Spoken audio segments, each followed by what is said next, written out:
pessoal, tudo bem? Meu nome é Alex, eu faço parte da equipe de DH da MRV e hoje estamos iniciando nosso primeiro episódio do Pode Isso DH, que é o podcast da Diretoria Sul Comercial. Antes de anunciar o tema do convidado de hoje, eu gostaria já de pedir para que vocês se inscrevessem no nosso canal, ativassem as notificações e curtissem o nosso vídeo, tá? Mensalmente nós vamos abordar vários temas legais aqui e quero que vocês estejam conosco acompanhando, tá? E hoje, né, o nosso convidado especial aí para inaugurar o nosso podcast, Pode Isso DH, é nada mais, nada menos que Bernardo Oliveira, que é o nosso analista de atração aí de Porto Alegre, né? A gente vai estar batendo um papo aí um pouquinho sobre a transição sexual que o Bernardo está realizando, não sei se vocês já sabem, né? Mas esse mês de junho é o mês do orgulho LGBTQI+, então a gente vai abordar esse tema que é super importante, especial aí, e convidamos o Bernardo para falar um pouquinho aí sobre isso também. Tudo bom, Bernardo? Tudo jóia. Alô a todos, fico muito feliz, né, pelo convite e espero que o nosso bate-papo aí ajude a esclarecer bastante coisa do pessoal. Legal, então. Pessoal, então, na semana passada, né, nós divulgamos um link para que as pessoas enviassem perguntas, curiosidades aí sobre esse momento. Mas antes, Bernardo, da gente enviar, né, de falar um pouquinho sobre essas perguntas, sobre as dúvidas do pessoal, eu queria que você contasse um pouquinho aí da sua história. Pessoal, não sei se vocês já sabem, né, conhecem o Bernardo, né, mas quando eu conheci o Bernardo, na verdade, ainda não era Bernardo, era Bárbara, né? E durante esse período aí que ele está conosco, há 5 meses, 6 meses ali, ele resolveu e decidiu fazer essa transição sexual. Então a gente queria que você falasse um pouquinho, Bernardo, para nós como que está sendo esse processo, como que foi o início desse processo também, para que a gente entenda um pouquinho aí a sua realidade atual aí. Bom, na verdade, enfim, estou com 27 anos, né? As pessoas perguntam muito o porquê disso agora. Eu decidi fazer isso no momento onde eu me senti mais seguro, né, que é o momento onde eu já tenho uma estabilidade familiar, financeira, profissional, né, onde eu me senti seguro, tendo em vista também que hoje eu estou dentro de uma empresa que trabalha muito forte esse assunto, né, então também me senti tanto fora da empresa quanto dentro da empresa num lugar seguro para iniciar essa transição.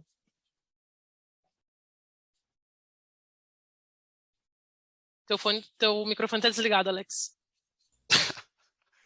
O Douglas, que é o corretor de vocês aí de Porto Alegre, ele fez uma pergunta que eu acho que para iniciar ela é super válida e super importante, né? Que é algo que muitas pessoas têm dúvida, que é qual que é a diferença, né, entre orientação sexual e identidade de gênero. Você podia falar um pouquinho para nós sobre? Sim, eu entendo, né, que a orientação sexual ela vem de quando tu te sente atraído, né, por uma pessoa do mesmo sexo, aonde tu está entendendo que a tua orientação ela já não é heterogênea, né? Então daí tu já tem que começar a entender se tu está num cenário bissexual, né? Enfim, e a trans, que seria a parte de transição que eu vivo hoje, é onde tu não te identifica, além da questão do gênero, de gostar de pessoas do mesmo sexo, tu não te identifica com o corpo onde tu está, né? Então hoje a orientação, tu gostaria de uma pessoa do mesmo sexo que tu, Ou mas tu não não também, né? sente Mas orientação vontade. heterossexual também é uma orientação. Pode ser também. É só Sim, por quem você se atrai mesmo, né? O e sexo. tu não sente vontade de transformar, né? Tu te sente no teu corpo, entendeu? É mais uma questão de sentimento, né? E depois a questão trans é além do sentimento, tu não te sentir à vontade, né? Com o corpo que tu está hoje. Como que foi aqui na MRV? Eu lembro, né, que a gente é da mesma equipe aí de DH, que você falou pra gente, conversou com a Carol, primeiro a nossa coordenadora, e depois, né, fizemos uma reunião aí para você falar sobre essa sua transição. Mas me conta como que foi para você, né, aí, depois de todo o processo de mudança de nome, né, porque hoje ainda você não conseguiu mudar o nome social, mas aqui dentro da empresa todos já te reconhecem como Bernardo. Como que foi esse processo? Foi bem bacana, né? Primeiro que acho que quando vem, né, da coordenação, do gestor, do pessoal que está mais acima, vem sendo mais aceito pelos que estão mais por baixo, né? Então, eu tive bastante apoio da questão do gestor, meu gestor na época era o Marcelo, tive a Carol, tive o DH também, a Giovana, então bastante apoio deles nessa questão, né, de você pode ser quem é, você pode dizer como você gostaria de ser chamado, e aí houve as reuniões, né? Primeiro tive uma reunião com os gerentes, onde o Marcelo explicou toda a situação, depois tive uma reunião com a Carol e com a nossa equipe de DH, onde explicou também, e logo daí a Carol já me propôs, né, a questão de botar um nome social nos meus logins e tudo mais. Ah, legal. E você conseguiu fazer isso com facilidade, daí o pessoal de BH já foi lá, mudou, porque eu vi que foi muito rápido. Você falou, ó, gente, hoje vai desativar meu login e já vai ativar outro, eu vou ficar sem acesso por um dia, eu acho que foi, né? Sim, 2 dias após eu falar com toda a equipe, né, o pessoal do TI já entrou em contato comigo para pegar todos os meus acessos, como que era, como que ia ficar, me explicar todo o processo e modificar para mim. Então foi bem tranquilo, eu acho que em um dia eles mudaram tudo e deu super certo, assim, já está tudo funcionando já como o Bernardo. Ai, que massa. Legal. Pergunta super legal que o Douglas fez.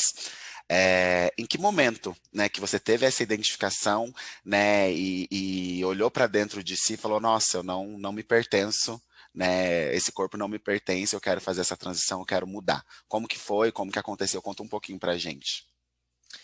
Então, foram fases, né? Até porque quando tu se encontra nesse cenário, tu também tem que te entender. Então, no primeiro momento ali, pré-adolescente para adolescente, né? Tu se sente de uma forma, que no meu caso foi onde identifiquei que eu não me atraía por homens. Depois dos 20 anos por aí, eu fui me identificando de outra forma, que seria quando eu me sentia bem, me vestindo mais masculino do que feminino, né? E por fim, então, eu cheguei a entender que realmente não era esse corpo. Legal. E daí, quando você identificou isso, você fazia terapia? Como que foi esse processo aí? Você descobriu tudo sozinha? Você ia conversando? Você ia pesquisando? Como que foi? Conta um pouquinho mais. Eu sempre pesquisei muito, né? Eu não tive acompanhamento psicológico, nada disso. Agora eu estou ingressando, né, no tratamento, nas consultas e tal, mas até eu chegar a esse momento eu sempre fui muito independente, sempre busquei respostas, pesquisas, pesquisando até pessoas que passaram pelo mesmo trâmite, né, o mesmo processo que eu. Legal. A Bruna, né, que é do DH de Canoas, ela já fez essa pergunta aí, um gancho que ela fez foi em relação à família, né? Como que foi para você abrir isso para sua família, explicar, né? Acredito que tenha sido um pouco mais difícil até eles entenderem também todo esse processo. Como que foi, né, a aceitação para você chegar e conversar? Em que momento que você falou assim, agora eu vou falar para minha família, estou super decidido e vou fazer essa transição? Conta um pouquinho para a gente também sobre esse fator aí, família. Sim, então, como eu até havia dito no início, primeiro eu busquei me sentir seguro, né, em todas as etapas, tanto financeiramente, quanto após eu comecei um relacionamento com a minha esposa, que é a que eu hoje tenho, mas quando eu decidi de fato, hoje eu sou casado com a Jéssica, né? E quando eu decidi de fato que eu iria seguir com essa pessoa, né? Que é a mesma que eu me encontro hoje, foi onde eu me senti mais seguro para transparecer isso, né? Tanto para a família quanto para amigos. Claro que no início é algo estranho, né? Nem todo mundo sabe sobre esse assunto, nem todo mundo conhece pessoas que passam por isso, mas eu nunca impus que as pessoas aceitem alguma coisa. Para mim, elas respeitando já assim, super bacana para mim, né? E até porque elas só vão aceitar a partir do momento que elas entendem sobre alguma coisa, sobre isso, né? E independente do assunto. Tu vai aceitar melhor quando tu entende sobre ele, senão tu vai só respeitar porque tu tá por fora daquele assunto. Mas foi bem tranquilo. E eu também acredito que as pessoas próximas a mim, por exemplo, minha mãe, meu pai, meu irmão, pessoas bem próximas, durante o meu crescimento, foram sentindo, né? Que nem a minha mãe, depois que eu falei, né, sobre mim, ela disse, tem algumas coisas que batem. Por exemplo, eu nunca gostei de rosa, né? Não gostar de maquiagem, não gostar de vestido, coisas que normalmente, né, Mas você usava? uma menina cis, né, usaria. Mas você Ah, usava vestido quando era criança? Como que era? tipo assim, né? Não naquele conforto, mas muitas vezes eu usava, né? Até para agradar minha mãe, aquela coisa da princesinha, né? Da bonequinha e tudo mais. Mas sempre que eu podia, né? Eu tava de calça, enfim. Você tem Eu tinha irmãos, um B? jeito diferente. Eu tenho um irmão por parte de mãe, né? Que é o meu irmão mais novo que eu, ele tem 23 anos. E tenho mais duas pequenininhas que daí é por parte de pai, que Uhum. são bem pequenininhas mesmo. Então, para o meu irmão foi bem tranquilo também, né? Não sei se tem muito a ver com a questão dele ser heterogêneo, mas foi bem tranquilo para ele também essa questão. Legal. E antes de você descobrir tudo, né? Que você disse que teve um processo, primeiro que você identificou que você gostava de meninas, depois que você conseguiu identificar em relação à transição e tudo mais. Antes disso, para a sociedade, né? Você ficava com meninos, né? Até você identificar que você gostava de menina, como que foi esse processo também aí de identificação? Sim, na verdade, eu fui criado dentro de uma cultura evangélica, né? Minha mãe, da igreja e tudo mais, até ela foi pastora por algum tempo. Então, eu Nossa. tinha bastante contato com grupos de teatro, grupos de dança. Eu praticava muito a cultura em geral, dentro do meio evangélico, né? E também eu tinha a cultura de que as pessoas só podiam se relacionar de fato após o casamento, tudo mais conforme manda, né? A Bíblia, no caso, que é o livro ao qual o pessoal segue. Então, eu Aham. nunca tive, assim, relações, essas coisas, não. Tinha aquele namorico, né, de cinema, de ir na praça, com o irmão acompanhando e tudo mais, em forma de respeito e tudo mais, bem fechado mesmo. E as 2 vezes que eu namorei, sério, assim, meninos, né, foram pessoas que minha família conhecia, né, pessoas Ah, você já também namorou então, meninos? de dentro da igreja. Sim, namorei 2 meninos de dentro da igreja também, essas pessoas, né? Mas eu não me sentia confortável. Tanto que o último namoro com o rapaz, eu acho que eu tinha em torno de 14 anos, quando eu senti que o Começou negócio ia ficar cedo, hein, mais B? Você sério, começou cedo, hein? quando eu senti que o negócio ia ficar mais sério, que eu ia ter que casar com o cara, enfim, Meu eu Deus. pensei assim, gente, eu tenho que sair desse ciclo, porque eu tô fazendo algo que eu não quero, que eu tô sendo influenciada a fazer, né? Então foi aonde eu terminei e tudo mais e saí fora. E aí, a partir desse último relacionamento, eu não me relacionei com meninos mais, né? Eu entendi que não era o que eu queria pra minha vida. Mas quando você ficou a primeira vez com menina, você tinha quantos anos? É que depende muito o ficar, né, de dentro do mundo evangélico, ele é essas saidinhas no cinema, né, um selinho, não sei o quê. Mas O quando você percebeu que ficar, você estava gostando de uma menina, por exemplo, então, quando você estava lá, é, agora eu e acho que o, eu gosto dessa menina. e o ficar fora já é direto na relação, né, praticamente. Então, dentro do meu namoro que eu tinha dentro da igreja, eu não tive relação, entendeu? Foi mais essa questão de sair, curtir junto e Ah, mas tal. dava uns beijinhos, não dava? Sim, sim, Ah, beijo sim, então, é sim, disso que eu sim. tô falando, tá? Não se aprofunde, não. Tô falando Não, dos beijinhos. é porque às vezes a pessoa coloca ficar, né, e já remete a uma relação. Então, Não. por isso que eu gosto de explicar. É, e aí, sim, na verdade, gente, eu vou contar uma coisa. Quando eu era bem mais novo, em torno de 8, 9 anos, eu senti atração por uma amiga. Só que aquilo era muito estranho para mim, então eu não entendia. Tanto que hoje eu dou risada, né? Que rolava as brincadeiras de casinha, eu queria ser o pai da casinha. Rolava as brincadeiras, o médico, não sei o quê. Eu tinha que ser sempre o papel masculino das brincadeiras, né? Então, só que para mim eu nem entendia sobre isso, enfim, então Sim. isso se passou, tanto que com 14, depois dessa questão dos 8, 9 anos, com 14 ainda, acabei ficando com um rapaz, e só depois dos 15 em diante que eu entendi que eu senti atração por mulheres. Legal, Um legal. processo que tu tem que te entender também.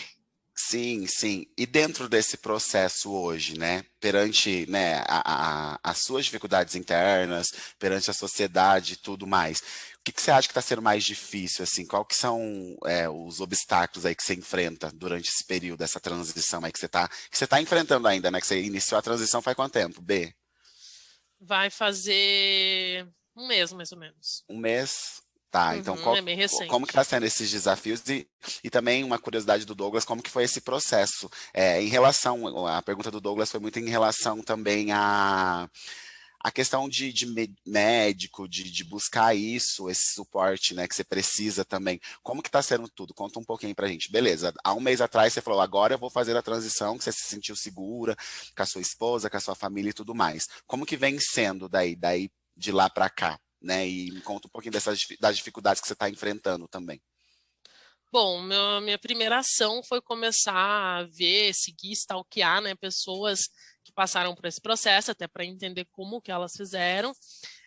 Depois, eu entendi que eu tinha que fazer ali uma primeira consulta com o endocrinologista, né, que foi a primeira consulta que eu fiz, aonde eu falei, né, como eu me sentia, em que momento que eu estava da minha vida, e a médica falou os processos que eu precisaria fazer, né, exames, tudo mais, cuidar da alimentação, e agora eu tenho acompanhamento, né, até tenho pelo SUS esse acompanhamento, era até Ah, uma que coisa que eu legal. não sabia. É tudo gratuito, então. Sim, aqui em Porto Alegre, pelo menos, nós temos pelo SUS, né, um grupo que só trabalha com isso. Então, eu não conhecia esse grupo, eu fiquei sabendo pelo posto de saúde também, Legal. e é bem legal porque tu consegue fazer exames, tratamento psicológico, tratamento com nutricionista, tudo gratuitamente. Claro que, né, demora um pouco mais, mas tu consegue fazer gratuitamente. E aí, após esses exames e tudo mais, elas vão mantendo, né, vão enxergando a tua saúde como um cenário bacana para que tu consiga começar a transição que seria, né, começar a tomar a testosterona, que hoje é o que faz a transformação acontecer de fato. Então, eu estou na parte dos exames de acompanhamento, né? Uhum. Legal. E o que você acha que está sendo dificuldade aí? Está tendo um obstáculo aí dentro desse processo, interno ou externo aí da sociedade? Como que está sendo? Que é uma pergunta aí que a Karine, DH de Canoas, também fez, por curiosidade aí. Bom, acho que o processo em qualquer transformação, enfim, coisas que a gente vai mudar, o processo mais chato é o burocrático.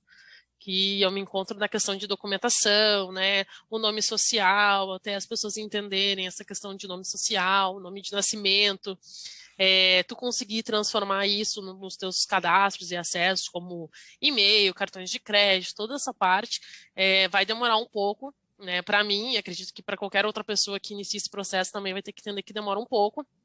E algumas coisas como o pronome é algo também que é difícil, né? Tanto para as pessoas internas da família quanto externas. Então tem Confesso que que ter, eu tive uma dificuldade no começo para mudar, sabe? Mas agora já acostumei. tem que ter paciência. E eu sempre falo que o pronome ele se remete muito à visão. Então quando a pessoa te vê de uma forma mais feminina, no automático ela vai tratando no ela. Né? E aí depois, por exemplo, depois de 1 ano de tratamento, já se encontra num cenário de uma visão, de uma imagem mais masculina, onde a pessoa já consegue, né, mudar o pronome automaticamente. Então, acho que isso é mais uma questão de visão, assim, quando a pessoa te enxergar de um modo, ela vai conseguir te tratar daquele modo. Você teve algum receio, né? Uma pergunta do Guilherme aí, do gerente comercial de Porto Alegre. Teve algum receio aí em realizar a transição? Olha, na verdade, a minha vida inteira teve receios, porque desde o início, né, quando eu entendi primeiro que eu não me atraía por homens, já foi um receio de como vou dizer isso para as pessoas, que eu não me atraio por homens. E aí, uma questão de tentar falar isso de uma forma suave, né, que não fosse grosseiro e nem que parecesse que eu quisesse impor alguma coisa. Depois, a questão de não gosto de me vestir feminina, não me identifico. Como vou ser mulher e me vestir masculino? Porque algum tempo atrás eu tinha um cabelo longo, enfim, eu tinha um aspecto mais feminino, mas me vestia masculino. Então, Uhum. outro processo de como falar isso, como me expressar dessa forma. E agora, por fim, o processo de dizer não sou ela, sou ele. Então, toda a trajetória ela vai te gerando um medo, porque não um medo para ti interno, mas um medo de como as pessoas vão receber isso, como elas vão lidar com isso, né? Eu acho que até minha mãe fala muito, agora ela entende, né, mais sobre isso, ela fala Aham. muito assim, eu não tenho medo das tuas mudanças, tenho medo das pessoas externas, porque tu pode no momento estar em algum lugar e a pessoa simplesmente se encarnar em ti, ela fala. E aí, às vezes, eu falo, tô num barzinho tal, e ela, tá tudo bem aí contigo? Cuidado, né, filha, que as pessoas não gostam de pessoa trans, sei o quê. Do jeito dela, né? Ela Aham. expõe que ela tem medo também, né? É Então, é um receio preocupação para de mãe todo mesmo, né? mundo, né? É um receio para Quanto tempo que todos. demora essa transição toda, assim, eles falam lá, mais ou menos, quanto tempo O ciclo se completa após 2 anos de ter. que tem aí de 2 anos? Você já sabe todos os processos que existem dentro desse ciclo? Como que está sendo a sua preparação para esses processos? Porque, querendo ou não, acredito que seja algo que você vai fazer que não tem retorno, né? Como que está sendo isso aí? Como você está trabalhando isso aí internamente? Na verdade, eu questionei isso também, né, para as pessoas que me acompanham no processo. E o que acontece? No primeiro momento, né, claro, vai ter, tem a modificação da voz, tudo mais, a pessoa já não tem mais o ciclo menstrual, que é uma coisa, né, que tem aí na vida das mulheres. E depois tudo também vai tomando a forma, né, uma forma mais masculina. Mas eu acredito ser bem tranquilo, né? Claro que vai ter momentos que nem como tu vai estar com hormônios, né, a mais dentro de ti, querendo ou não trabalhando, vai ter momentos de raiva, enfim. Até a doutora falou para minha esposa, né? Tu vai É ter isso que que eu ia lidar falar. com Coitada da Jéssica, hein? vai ter que lidar com momentos de raiva, momentos também onde aumenta o líbido, né, que eles falam. Então, são processos que vão acontecendo, só que, assim, tipo, se você me perguntar, como você vai lidar com isso? Só na hora, né, que eu estiver sentindo todas as emoções para mim saber para onde eu vou recorrer. Legal. E agora a Carol, a coordenadora do DH, fez uma pergunta bem bacana, eu acho que encerra aí essa nossa conversa e bate-papo. Qual que é o recado que você deixa para alguém que esteja passando pela mesma situação que você, ou que deseja, né, identifica já que não se identifica, né, no corpo que está? Qual que é o recado que você deixa para essas pessoas aí, para encorajá-las? Olha, eu acho que o primeiro ponto, assim, que para mim, bom, eu sou taurino, né? Então tenho muita coisa de ter um alicerce. Então, o primeiro ponto, acho que é tu já estar estabilizado na questão de não precisar, entendeu? Financeiramente ou até emocionalmente de pessoas externas. Né? Tu tem que ser forte emocionalmente, tem que ter condições financeiramente, né? Até porque a gente sabe que para o homem trans não, mas para a mulher trans, muitos migram para a prostituição, né, para a questão financeira, enfim, não tá tão boa e aí migram, né, para essa questão. Até quando tu fala de uma mulher trans, muitas vezes a primeira imagem que vem na cabeça das pessoas é travesti, traveco, enfim, né? Ô, Então Bê, assim, acho que mas assim, mas em estabilidade relação a essa questão financeira, você está fazendo tudo pelo SUS, mas gera um custo para você? gera, porque até não falei aquela hora, foi até bom você puxar o assunto, porque a testosterona, que é o hormônio que a gente utiliza para o processo, ele não tem no SUS. Né? Então vai ser Ah, algo que tu vai ter que comprar e que normalmente vai ser tomado de 1 a 2 vezes no mês, então vai te gerar um gasto, né? Fora a questão se a pessoa quiser fazer alguma cirurgia, né, para mudar o corpo, enfim, tudo isso gera custo, né? Então é entendi. importante, eu acredito que é bem importante, tá? Tipo assim, não, cara, sei lá, ganha super bem, mas tem uma estabilidade, né? Onde ele consiga seguir o processo. Senão, daqui a pouco, o cara toma 2, 3 doses e não consegue seguir com o tratamento, então se quebra todo um ciclo, né? Uhum. Mas acredito que esse seria o primeiro ponto. E depois, né, que tu se sente seguro dessas duas formas, entendendo que tu não precisa de uma aceitação externa e que sim, tu tem que buscar o que tu quer ser, tu consegue, né, seguir o passo a passo e ir em frente com essa decisão. Mas é importante se entender bem, né? Ver se é isso realmente que a pessoa quer, se ela se sente mesmo assim, né? Porque hoje em dia a gente vive agora nem tanto, mas no tempinho passado a gente estava muito no modinha das pessoas, né, de gostarem de pessoas do mesmo sexo, enfim, ou ser bissexual. Então é importante tu entender bem se é isso mesmo que tu quer para ti e aí tocar ficha, né, ir atrás, pesquisar, procurar profissionais, né, da área que possam te ajudar. Então acho que isso é bem importante. Legal, bacana. Acredito que seja isso. Acho que esse nosso bate-papo, acho que deu uma clareada na mente de muitas pessoas, assim. Eu conhecia já esse processo um pouco, assim, mas você falando acaba nos dando mais luz aí, né, em relação a isso. É bem bacana, né? Então, esse nosso bate-papo. Agradeço aí a sua participação e por abrir, né, esse assunto para nós, que eu acredito que é um assunto também para você que às vezes seja delicado, então é bem legal, né, você abrir isso para nós aí. Acredito que vai ser muito enriquecedor, né, até para nossa equipe aqui da Diretoria Sul, para as pessoas te conhecerem, para as pessoas entenderem, porque no primeiro momento as pessoas olham e falam, nossa, mas ela era Bárbara, agora Bernardo, como que está acontecendo isso e tal, né, e a gente tem várias regionais aí dentro da diretoria, então foi bacana para o pessoal te conhecer, né, acredito que futuramente todo mundo vai estar presencialmente aí também se conhecendo e vai ser bacana as pessoas já entenderem um pouquinho da sua história, tá? Então, muito obrigado por abrir aí pra gente tudo isso, né? Esse bate-papo mais uma vez. Agradeço a participação. Pessoal, acredito que seja isso. Muito obrigado aí por todos que assistiram, que acompanharam o nosso primeiro episódio aí do podcast. Aguardem, né, que virão próximos aí com outros temas, outros convidados e tudo mais.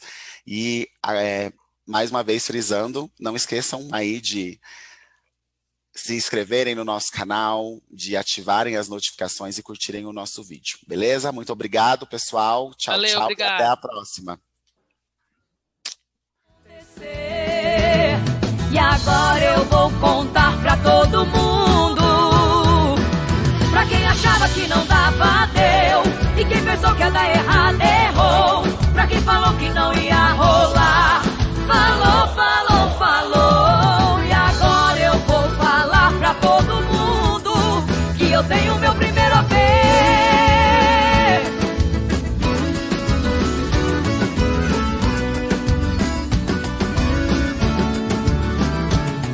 Sim, eu mudei, mas não foi por você. Eu conquistei o meu primeiro AP. Eu encontrei a MRV. E agora eu vou contar pra todo mundo. Pra quem achava que não dava, deu. E quem pensou que ia dar errado, errou. Pra quem falou que não ia rolar,